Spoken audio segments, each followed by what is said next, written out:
आपण पाहत आहात मेट्रो सिटी लाईव्ह।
ब्रेकिंग न्यूजसह एक अत्यंत गंभीर आणि इशारा देणारी माहिती समोर येत आहे।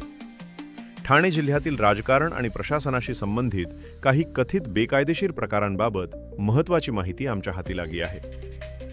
सूत्रांच्या माहितीनुसार ठाणे जिल्ह्यात सध्या अनेक कथित अवैध व्यवहार सुरू असून हे प्रकार काही नगरसेवक, आमदार तसेच प्रभावशाली व्यक्तींच्या माहितीने किंवा त्यांच्या आश्रयाखाली चालत असल्याचे आरोप केले जात आहेत। सूत्रांचा असा दावा आहे की कुठे निवडणूक जिंकण्यासाठी पैशांचा वापर, कुठे बेकायदेशीर कामे सुरू ठेवण्यासाठी दिलेले आश्वासन, तर कुठे नामांकन अर्ज मागे घेण्यासाठी दबाव किंवा सौदेबाजी केली जात असल्याचे प्रकार समोर येत आहेत।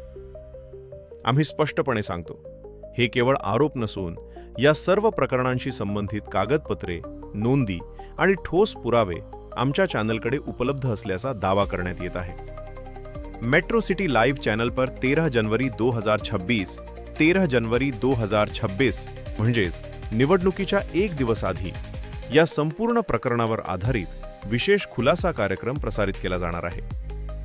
या कार्यक्रमात अनेक अधिकारी, नगरसेवक, आमदार तसेच इतर प्रभावशाली व्यक्तींची भूमिका संपूर्ण पुराव्यांसह समोर आणली जाईल। हा इशारा कोणालाही धमकावण्यासाठी नसून तो कायदा, लोकशाही आणि पारदर्शक निवडणूक प्रक्रियेच्या संरक्षणासाठी देण्यात येत आहे। या माध्यमातून आम्ही संबंधित सर्वांना स्पष्ट संदेश देत आहोत। जर सध्या कोणतेही बेकायदेशीर प्रकार सुरू असतील तर ते तात्काळ थांबवावेत, कारण सत्य लपवता येणार नाही। मेट्रो सिटी लाईव्ह, जिथे सत्य थांबत नाही आणि कायद्यापेक्षा कोणीही मोठं नाही।